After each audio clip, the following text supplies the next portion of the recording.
Pour moi, les Mauges sont un territoire que je connais pas du tout.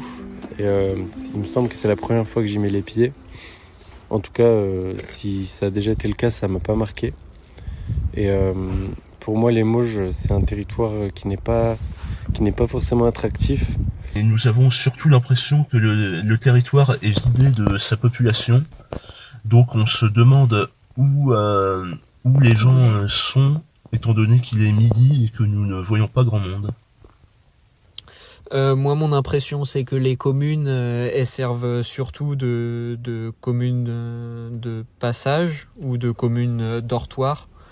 Les communes, elles servent soit à habiter, donc soit à travailler, soit à se déplacer pour dans les grandes aires urbaines ou les moyennes aires urbaines aux alentours.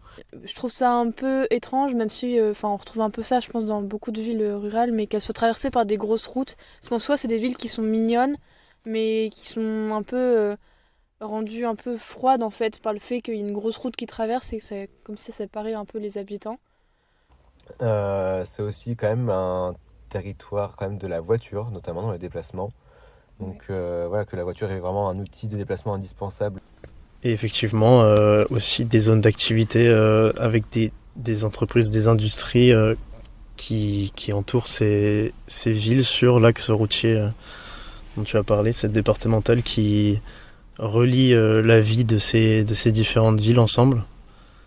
On sent que chaque ville a une fonction de dortoir assez dominante et l'offre commerciale s'en fait ressentir. C'est vrai que boulangerie, c'est le commerce qu'on retrouve partout. Et d'autres, on le sent tout de suite en fait quand c'est juste entre guillemets des villes où les gens habitent, parce que vraiment il y a juste la boulangerie du coin et ça se limite un peu à ça. Et on voit les dynamismes de ces différentes villes en fonction des infrastructures qui y sont présentes. Pour moi, du coup, les Mauges, c'est un territoire, contrairement à Robin, que je connaissais déjà, parce que je suis déjà allé. Il y avait plus d'activités que ce que je pensais, notamment l'industrie que j'avais jamais vue, mais que j'avais pu faire des recherches dessus, et du coup, j'ai pu confirmer qu'il y avait effectivement pas mal d'industries. Donc, je suis un peu surpris. Je pensais aussi que c'était des terres avec une forte activité industrielle et c'est plutôt le cas, je trouve. Pour nous, les Mauges, c'est aussi un paysage de bocage qui est fermé. Ce paysage bocagé est composé par plusieurs haies ou quelques espaces de forêt. C'est même un espace très rural, puisque nous avons repéré une forte présence de l'activité agricole, du fait parce que nous avons croisé pas mal de tracteurs.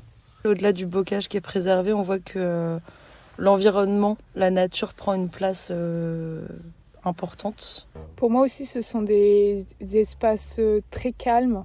Dans la plupart des centres-bourgs, il y avait quasiment personne dans les rues. Donc on entendait même parfois le chant des oiseaux. Donc les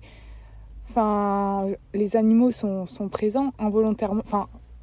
C'est pas de manière volontaire, mais on entend les oiseaux chanter, quoi. Donc. Pour ceux qui veulent vraiment en recherche, je pense vraiment de zénitude, de quiétude, Ouais. d'un endroit calme. Après, c'est très agréable, mais c'est peut-être Ça presque peut en même devenir trop calme. trop calme, voilà. On peut voir aussi que les maisons la plupart des maisons sont des maisons individuelles dotées d'un jardin. La dimension patrimoniale est présente et aussi le cadre de vie avec la Loire sont des atouts pour ce territoire. Vous venez d'écouter les enregistrements du 19 décembre 2023 des étudiants du Master Aménagement et Gouvernance des Territoires. Merci pour votre attention.